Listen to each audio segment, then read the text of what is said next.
मंगलमय मंगलकरण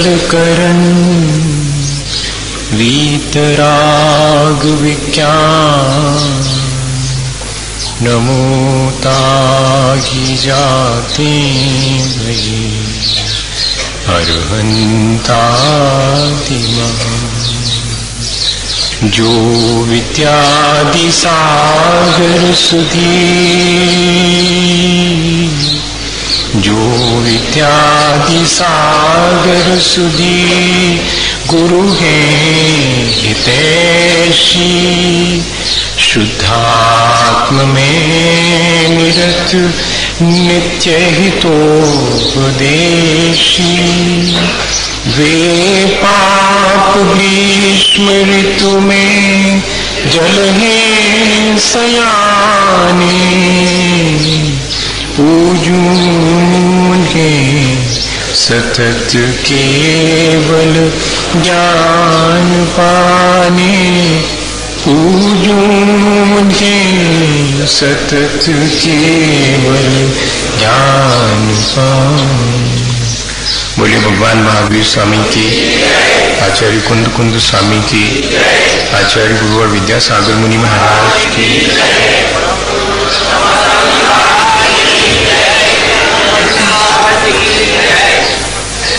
हम सभी लोगों ने अपने जीवन को अच्छा बनाने के लिए जीवन के विकास की बहुत सारी बातों पर विचार किया है।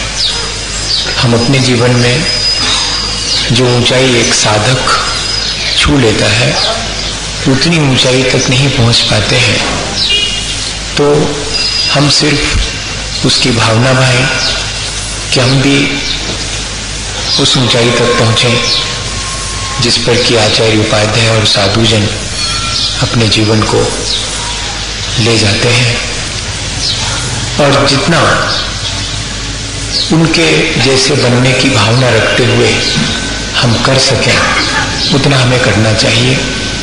वो हमने पिछले दिनों शुरुआत की है। हमने अपनी बहुत सारी बाह्य क्रियाओं को और अपने अंतरंग के भावों को बदलने का प्रयास किया है। जानने के साथ साथ हमने अपने जीवन में उन सब चीजों का अनुभव करने के लिए एक प्रक्रिया भी शुरू की है। सुबह दोपहर शाम 2-2 घड़ी या जितना हमें समय मिलता है उतना समय हम बैठ करके विचार करें, देखें कि हमारा अपना स्वभाव क्या है, अपने आप के बारे में हम विचार करें। ऐसा करने से हमारे भीतर तमाम विषमताओं के बीच भी एक समता का भाव, साम्य भाव उत्पन्न होगा, होता भी है। जितनी देर हम इस तरह की प्रक्रिया से गुजरते हैं उतनी देर हमारे जीवन में सुख दुख, हर्ष विषाद, लाभ हानि, जय पराजय, शत्रु और मित्र, इन सब के बीच हमारे मन में समता का भाव आता ही है। वो लगातार बना रहे, इसके लिए हम इस अभ्यास को रोज रोज करें जिससे हमारी क्षमता बढ़े। जितनी हमारी क्षमता बढ़ती चली जाती है उतना हमारे भीतर धैर्य, सहनशीलता, सहिष्णुता, प्राणी मात्र के प्रति मैत्री का भाव, ये सब चीजें बढ़ती हैं। हमारा क्रोध, हमारी कषायें वो धीरे धीरे अपने आप शांत होती चली जाती हैं। यह अभ्यास, इसका नाम ही सामायिक है, जिस पर कि हम पिछले दिनों से लगातार विचार कर रहे हैं। कुछ बातें और सामायिक के बारे में हमें समझ लेनी चाहिए। हमारे यहाँ ध्यान और सामायिक, इन दोनों प्रक्रियाओं को शावक के लिए थोड़ा सा अलग ढंग से व्याख्यायित किया गया है। शावक के जीवन में ध्यान करने का अपना ढंग वो सामायिक के रूप में ही है। वास्तव में जो धर्म ध्यान और शुक्ल ध्यान है वह तो व्रत और उसमें भी विशेष रूप से महाव्रतों को धारण करने वाले के ही संभव होता है। एक गृहस्थ तो अधिकांश समय अपना आर्त ध्यान रौद्र ध्यान में ही व्यतीत करता है। जीवन में हमारे अनुकूल परिस्थितियां निर्मित होने पर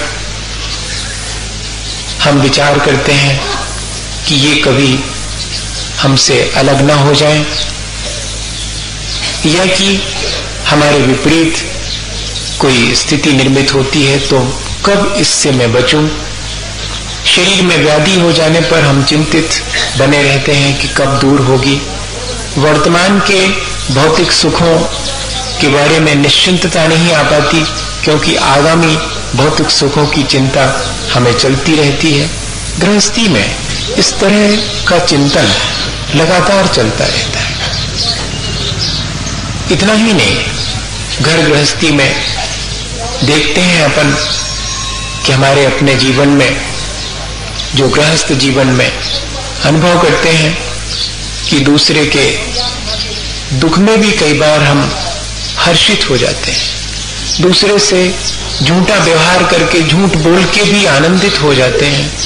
चोरी करके भी हम कभी कभी आनंद मान लेते हैं। परिग्रह के ज्यादा संचित हो जाने पर भी हम आनंदित हो जाते हैं। ये जो प्रवृत्ति है ये हमारी अच्छी प्रवृत्ति नहीं है। ये हमें पतन की तरफ ले जाने वाली प्रवृत्ति है। ऐसा चिंतन जिसमें कि दूसरे को पीड़ा हो, झूठ बोलकर के हम आनंदित हो, दूसरे के दुख में हम सुख महसूस करें, ऐसा चिंतन या दूसरे को कैसे मैं दुख पहुंचाऊं इस तरह का चिंतन, मैं कैसे झूठ बोलूं या कि मैं कैसे चोरी करूं, कैसे परिग्रह ज्यादा से ज्यादा संचित करूं क्योंकि मैं उस सब में आनंद मान रहा हूं। इसलिए इन सब प्रक्रियाओं में अपने मन को एंगेज करके रखना ये भी तो ध्यान ही है। ये रौद्र ध्यान कहलाता है। एक गृहस्थ के जीवन में चिंता और चिंता रूप जो रौद्र ध्यान है और इस तरह का भौतिक सुखों में आनंद रूप जो रौद्र ध्यान है वो निरंतर चलता रहता। उससे बचाने के लिए, धर्म ध्यान में लगाने के लिए एक ही प्रक्रिया दी है आचार्य भगवंतों ने कि थोड़ी देर सुबह दोपहर शाम 5 पापों से मुक्त होकर के तमाम विषमताओं के बीच में भी और समता भाव रखने का अभ्यास करना, इतना ही धर्म ध्यान पर्याप्त है। अपने किए गए दोषों का स्मरण करके उनके लिए आगे नहीं करूंगा इस तरह का भाव रखना और जो बेहतर हो सके उसको करने के लिए विचार करना, यही ध्यान पर्याप्त है। हम सोचते हैं कि अलती पलती मार के आंख मीच करके बैठ जाने का नाम है। नहीं, इतना ही नहीं है। हम 24 घंटे अच्छे परिणाम रख करके अपने ध्यान को धर्म ध्यान बना सकते हैं। ध्यान तो सब करते हैं भैया। भोजन बनाने वाली माँ भी इस बात का ध्यान रखती है कि रोटी की जगह हाथ आग में न चला जाए। रास्ते से चल करके यहाँ आने वाला भी ध्यान रखता है कि किसी अपवित्र वस्तु पर पैर न पड़ जाए, गड्ढे में पैर न पड़ जाए, किसी कांटे और कील पर पैर न पड़ जाए। इतना ध्यान तो उसे भी रहता है। हर काम हम ध्यान पूर्वक करते हैं। शुभ और अशुभ दोनों प्रकार के भाव हमारे अंदर निरंतर चलते रहते हैं। ऐसा ध्यान तो हम 24 घंटे करते हैं।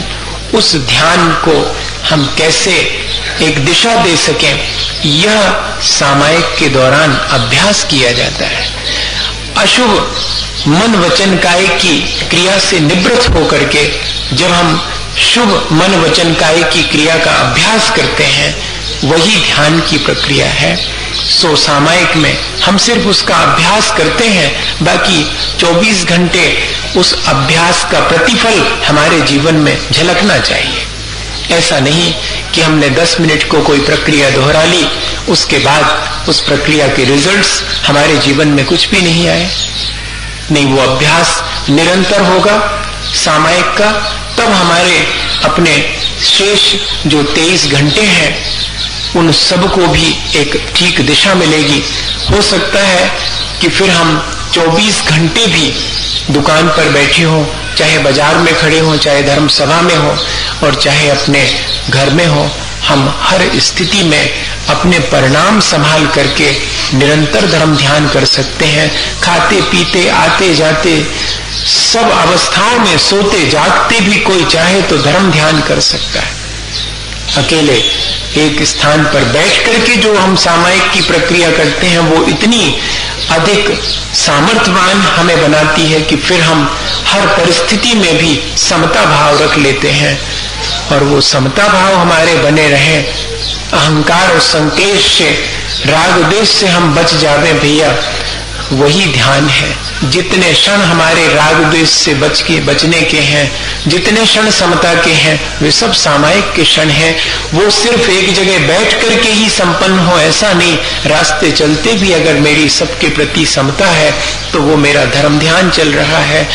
और चाहे हम धर्म सभा में बैठे हैं और वहां भी हो सकता है कि हम समता भाव न रख सकें, तो वहां भी हम धर्म ध्यान नहीं कर रहे होते हैं, वहां भी हम आर्त ध्यान में ही लीन हो जाते हैं या कि रौद्र ध्यान चलता रहता। इसलिए ये जो हम सामायिक की प्रक्रिया का अभ्यास कर रहे हैं उसका प्रतिफल हमारे जीवन में ये आना चाहिए कि फिर हमारी चेतना इतनी परिष्कृत हो जाए, हमारी एकाग्रता इतनी बढ़ जावे, हमारे व्यवहार में सहजता आ जाए। इन 3 बातों पर विचार कर लेते हैं आज अपन कि एकाग्रता सामायिक के समय इतनी बढ़ जाए कि फिर वो चीज हमारे ध्यान से और अलग हो ही ना पाए, फिर निरंतर उस चीज का ध्यान बना रहे। जैसे कि किसी चीज की अपन को लगन लग जाती है तो फिर अपन कुछ भी करते रहें, वो चीज अपने स्मरण में बनी रहती कि नहीं। अभी भैया और तो सब ठीक है, वो काम करना है, सब काम कर रहे हैं, लेकिन इसके साथ साथ क्या ध्यान में है कि वो काम करना है। ठीक ऐसे ही अगर हम सामायिक में अपने उस वीतराग भाव का अभ्यास करें, राग द्वेष के बीच समता का अभ्यास कर लेवें, तो संसार के कामों के बीच में भी और आसानी से हम उस समता भाव को बनाए रख सकते हैं। ये एकाग्रता हमारी बननी चाहिए। अभी तो हम पूजा करते हैं, प्रक्षाल करते हैं, स्वाध्याय करते हैं, जाप भी दे लेते हैं, पर इन सब चीजों में हमारी एकाग्रता इतनी नहीं बन पाती कि वो हमारे शेष जीवन को भी रेगुलेट कर सके, वो हमारे पूरे जीवन को प्रभावित करे। अभी उतने क्षण तो हमारे सार्थक हो जाते हैं जितने क्षण हम पूजा करते हैं, स्वाध्याय करते हैं या कि और धर्म ध्यान की प्रक्रिया करते हैं, वो क्षण तो हमारे सार्थक हो जाते हैं, लेकिन वे क्षण हमारे इतने प्रबल नहीं हो पाते कि बाकी 23 घंटे भी वे हमारे सार्थक कर सकें, वो 1 घंटा इतना ज्यादा महत्वपूर्ण हो जाए। ऐसी एकाग्रता के लिए हमें अभ्यास करना चाहिए ताकि हमारे भीतर वो अंदर तक उसका गहरा प्रभाव पड़े। अगर उसकी कंटिन्यूटी बनी रहती है तो प्रभाव गहरा पड़ता है। अपन कभी अलग से एक प्रयोग और करेंगे, वो 10-12 दिन का, उसमें ये देखेंगे कि इस कंसंट्रेशन को बनाने की प्रक्रिया क्या है। अभी तो सिर्फ ये देखें कि कंसंट्रेशन बन जाने पर हम किस तरह उससे लाभ ले सकते हैं, वो एकाग्रता हमें कितना लाभान्वित करती है। टॉल्स्टॉय ने अपना एक नॉवेल लिखा, नाटककार भी थे, कहानीकार भी थे, उपन्यासकार भी थे, दार्शनिक भी थे, विदेशी राइटर हैं वो, लेकिन शाकाहारी थे। मैं उदाहरण सोच समझ के ही देता हूं, नहीं तो बाद में आप कहें कि इनको कहां से ले आए। हाँ, और दूसरे नहीं मिलते क्या आपको? मिलते हैं, लेकिन जो व्यक्ति जिसको विरासत में ये सब चीजें मिली हैं वो तो इनका निर्वाह कर ही लेता है। जिसको ऐसे थॉट्स विरासत में नहीं मिले वो भी इनको अगर फॉलो करता है तो उसमें ज्यादा शाबाशी है। हमें जो चीज अपने कुल परंपरा से मिली है उसका हम निर्वाह करें तो कोई ज्यादा प्रशंसनीय नहीं है, बल्कि उसे हम जब इजाफा करें, उसे हम बढ़ाएं तो प्रशंसा होगी। हमारे घर परिवार में कोई अनुव्रत धारण करने वाला हो और हम अनुव्रत धारण कर लें, इतने में हमारी कोई शाबाशी नहीं है। हम महाव्रत धारण करें तो माना जाएगा कि हाँ, अपने कुल की परंपरा को हमने और आगे बढ़ाया। और जहां अनुव्रत धारण करने की रत्नत्रय की परंपरा ही ना हो और वहां कोई व्यक्ति अगर उस रत्नत्रय की आराधना के लिए उत्सुक हो, तो बताइएगा कि वो महत्वपूर्ण होगा कि नहीं। उन्होंने अपने जीवन में एक संस्मरण लिखा कि जब वे कोई नाटक का प्लान कर रहे थे लिखने का, तो इतने अधिक एकाग्र हो जाते थे अपने पात्रों के साथ कि वे भूल जाते थे कि मैं कौन हूं। इतनी एकाग्रता, जैसे कि हमारी भी एकाग्रता है। हम भूल गए कि हम कौन हैं।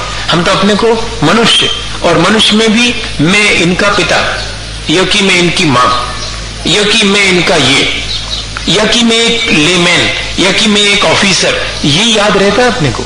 मेरा अपना स्वरूप नहीं। इतनी एकाग्रता हो गई शरीर के साथ में अपनी, उस एकाग्रता को तोड़ने की एकाग्रता बहुत कठिन है।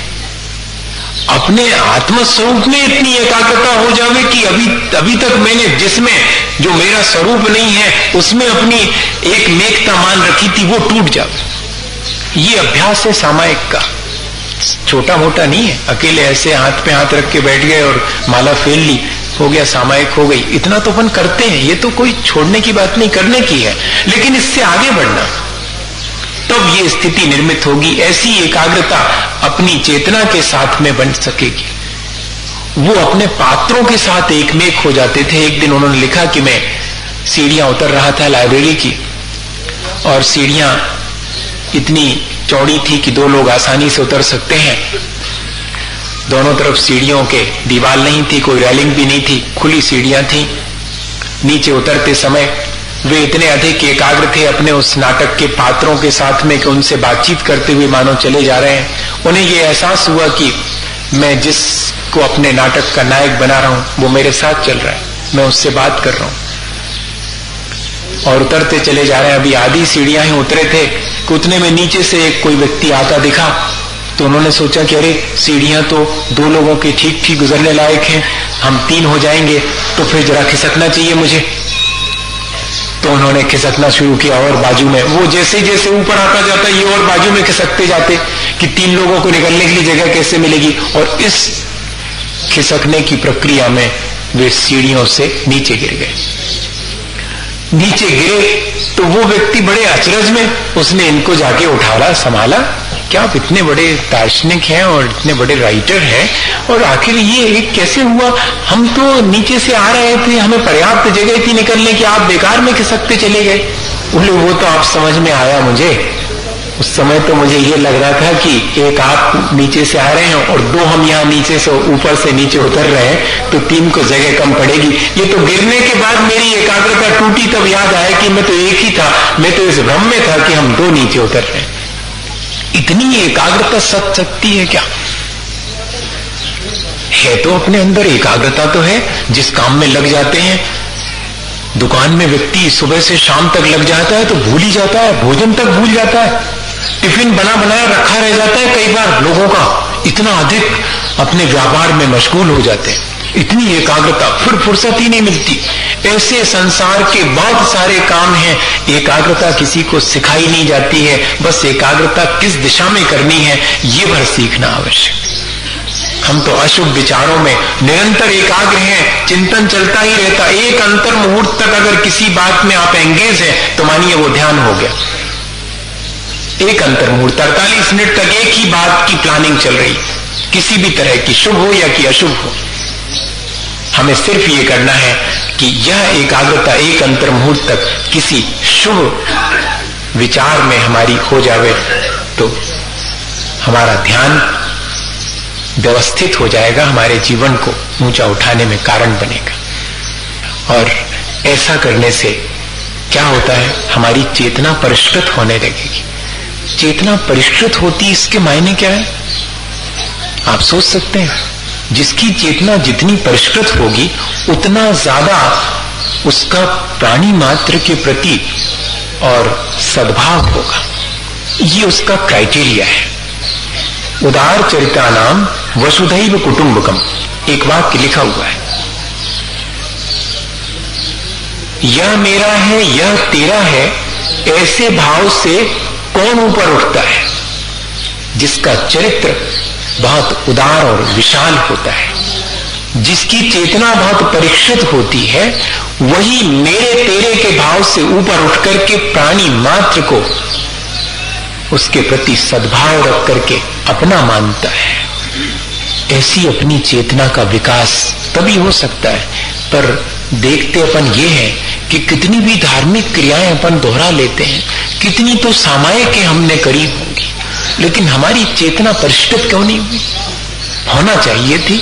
ये कसौटी है उसकी कि हमारे चेतना में इतना विशुद्धि आनी चाहिए थी कि फिर मेरे तेरे का भाव, ये तो नरक में होता है मारी थारी।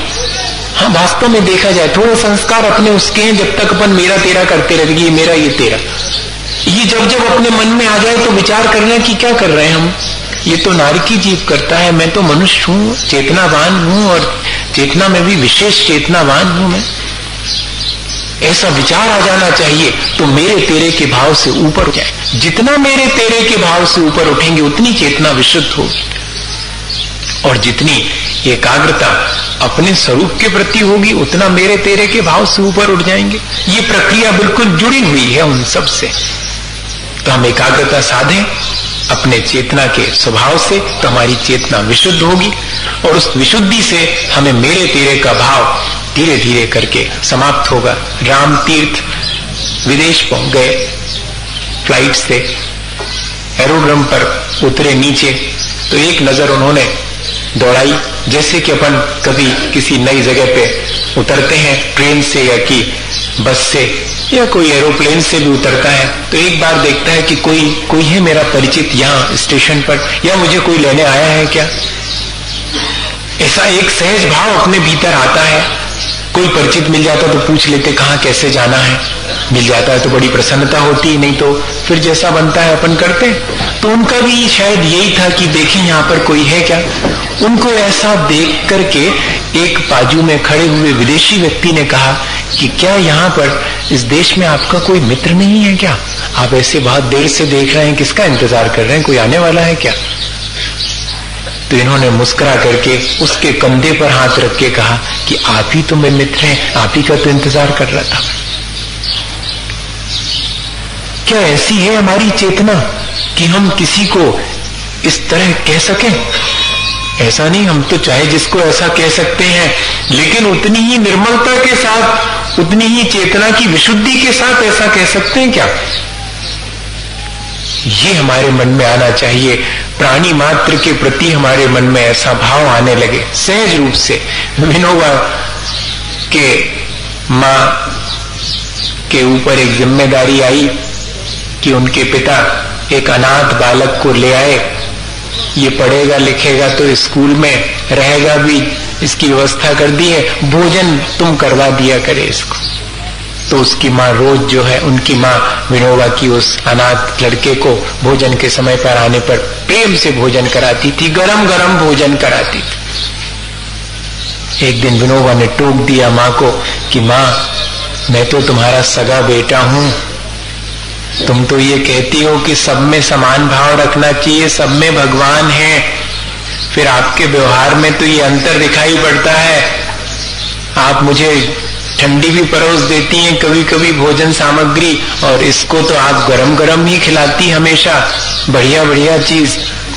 तो विनोबा की माँ ने क्या जवाब दिया कि बेटे, मैं कहती हूँ वो ठीक कहती हूँ तुमसे कि सबके भीतर एक जैसा ही भगवान है, लेकिन अभी इस अतिथि के भीतर मुझे भगवान दिखाई देता है, तेरे भीतर तो मुझे अभी अपना मेरा बेटा दिखाई पड़ता। जिस दिन मैं तेरे भीतर भी वो देखूंगी तो तुझे भी गरम गरम खिलाऊंगी, अभी तो बेटा दिखाई पड़ता है।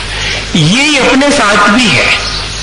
इतनी अधिक हमारी अपने पराये की प्रवृत्ति हो गई है कि हमें सहज रूप से नहीं दिखाई पड़ता, हमें सब में कि यह भी मेरा ही अपना है, नहीं ये तो कोई और है, ये मेरा अपना है। दिन भर हम करते क्या है अगर विचार करें तो, गौर से विचार करें।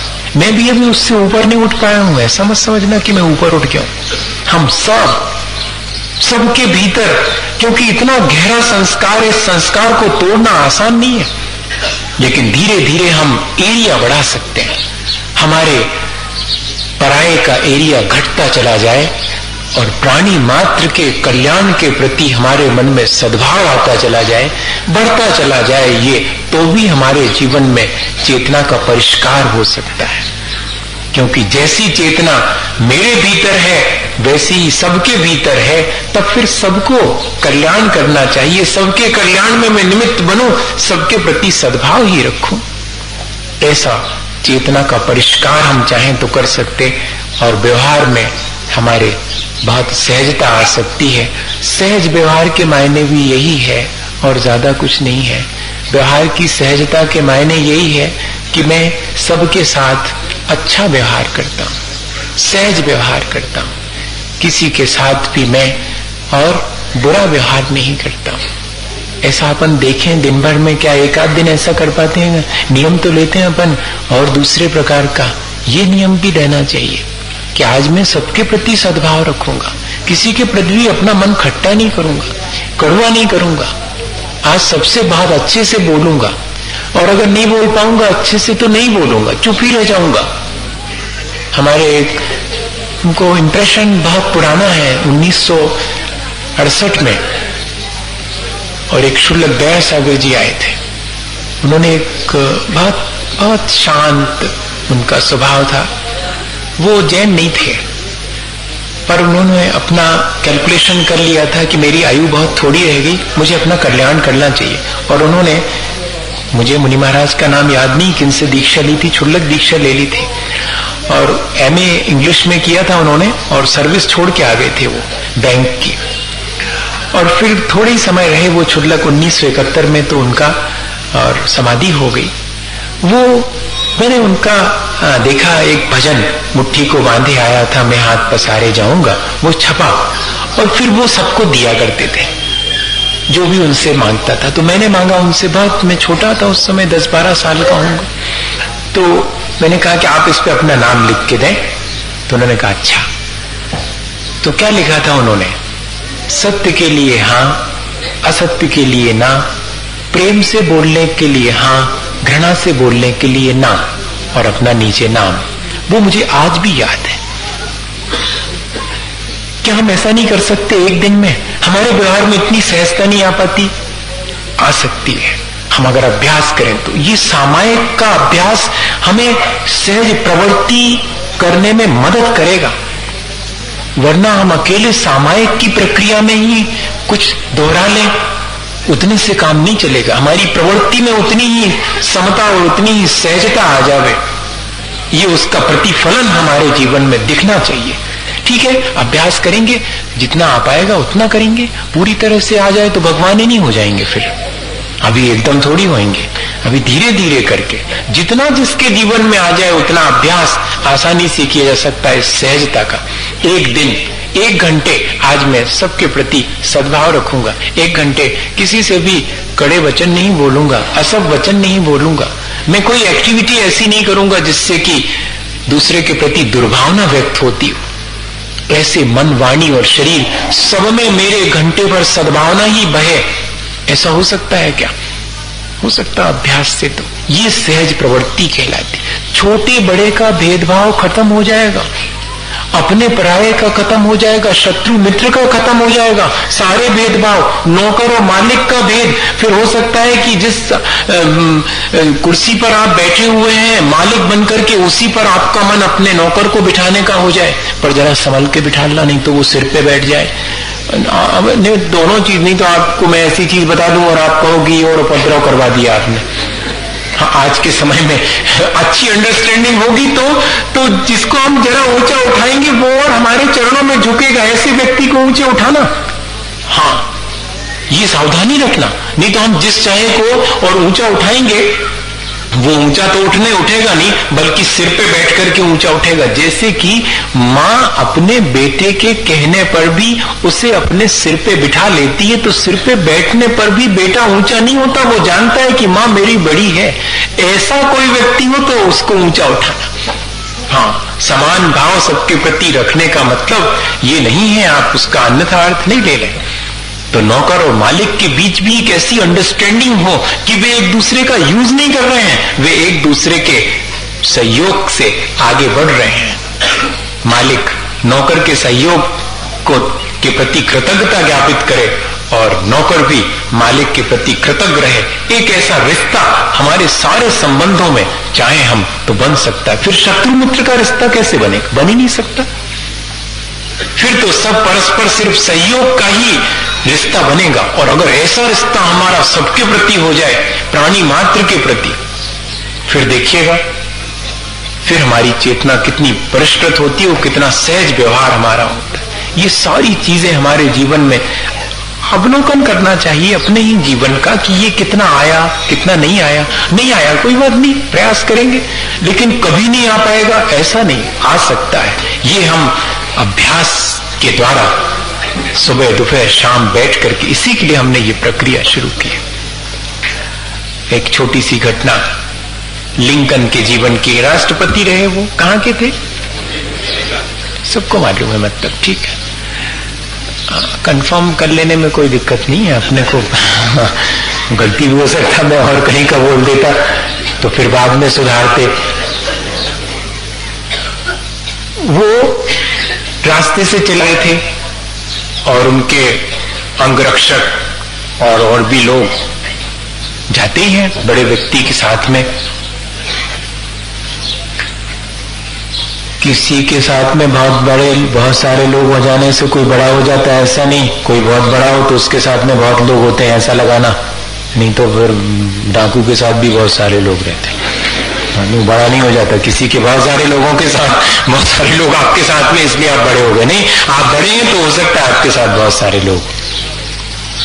अब देखा कि एक सामने से सामान्य सा व्यक्ति चला रहा है, नागरिक होगा वो।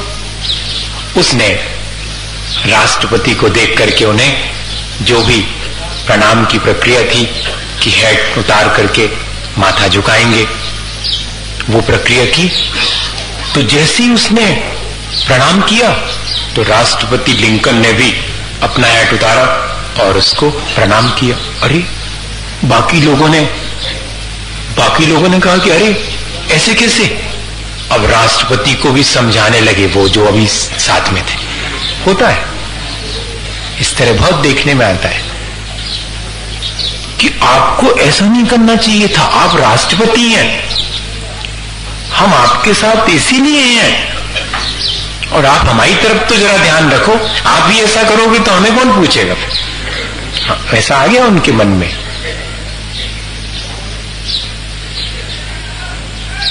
अब राष्ट्रपति का जवाब देखिएगा। उन्होंने कहा कि मुझे याद है कि मैं राष्ट्रपति हूं, लेकिन मुझे इससे ज्यादा ये याद है कि मैं मनुष्य हूं। मैं राष्ट्रपति बाद में हूं, मैं मनुष्य हूं। और एक मनुष्य होने के नाते मेरे भीतर विनय और कृतज्ञता ये तो होनी ही चाहिए। सामने वाले ने मुझे बड़ा मान करके और मेरे प्रति अपनी विनय व्यक्त की है, तो एक राष्ट्रपति भी अगर मैं हूं तो मुझे विनय और कृतज्ञता के माने में एक नागरिक से कम तो नहीं होना चाहिए, मुझे उससे ज्यादा होना चाहिए। अगर आप मुझे राष्ट्रपति मानते हैं तो सामने वाला कमती विनय करे तो मुझे तो और ज्यादा विनयवान होना चाहिए। इसलिए मैंने ठीक उसी तरह से उसकी विनय की जैसे कि उसने मेरी विनय की। क्या ऐसा कर सकते हैं अपन? करना मत आप, मेरे कहने से बहुत झगड़े में पड़ोगे आप, फिर तो यहाँ आना पड़ेगा इस वाले पर, यहाँ पर नहीं तो नहीं कर पाएंगे आप। वहां रह करके आप जिस चाय को हाथ जोड़ने लगेंगे तो पूछेगा नहीं कोई, इसलिए हाथ जुड़वाते रहो, लोग पूछते रहे। यही ना, अभी तक तो यही सीखा अपन ने कि अपना टेरर क्रिएट करके हाथ जुड़वाते रहो। नहीं, अपने प्यार से आप दूसरे से हाथ जुड़वा सकते हैं। आप सबके प्रति सद्भाव रख करके, सहज व्यवहार रख करके भी आप सबसे विनय पा सकते हैं। सबकी विनय करके, दूसरे की विनय करने से कोई छोटा नहीं होता, दूसरे को अपने समान मानने से कोई छोटा नहीं होता, बल्कि जो दूसरे को अपने समान मानता है वो बड़ा ही हो जाता है। ये विचार है। इस विचार को हम अपने जीवन में चाहें तो घटित करके भी देख सकते हैं। आचार्य भगवंतों ने तो बहुत स्पष्ट लिखा है कि उच्चैर गोत्रम प्रणते भोगो दानात् उपासनात् पूजा भक्ति सुंदर रूपम स्तवनात् कीर्ति तपो निधिषु। जितना जितना झुकते हैं उतने उतने हम ऊंचे उठते चले जाते हैं, जितना जितना छोड़ते हैं उतना उतना हम पाते चले जाते हैं, जितनी जितनी श्रद्धा हम रखते हैं उतनी सुंदरता आत्मा की होती चली जाती है। और इतना ही नहीं, जितनी दूसरे की प्रशंसा करते हैं उतनी यश और ख्याति हमारी बढ़ती चली जाती। बताइए, बड़ा कंट्राडिक्टरी लगता है, बड़ा विरोधाभास लगता है कि झुके और ऊंचे हो गए, दिख रहा सामने के नीचे हो गए। नहीं, ऐसा नहीं है। बाहर में भले ही नीचा हो जाता हो जो झुकने वाला, लेकिन हरिवंश राय बच्चन ने लिखा, मैं आपको वो सुनाऊं और बस पूरी बात हो जाए। 2 लाइनें हैं उनकी कि जो आपसे झुककर मिला होगा, जो आपसे झुककर मिला होगा, मानिए वो आपसे बड़ा रहा होगा। देखिए, अगर लंबाई में बड़ा है तो मिलने के लिए झुक करके ही मिलना पड़ेगा, और वास्तव में जो चेतना में बड़ा होगा वो झुक करके ही मिलेगा। ये भी उसके पीछे भाव है। हम अपनी चेतना को इतना परिष्कृत करें हमारे व्यवहार में, ये जो ऊंच नीच भेदभाव, अपने पराये का जो असहजता है, वो असहजता हमारी दूर हो और हमारा व्यवहार सहज हो। इसी भावना के साथ कि हम अपने जीवन को सार्थक करें। बोलिए आचार्य गुरुवर विद्यासागर।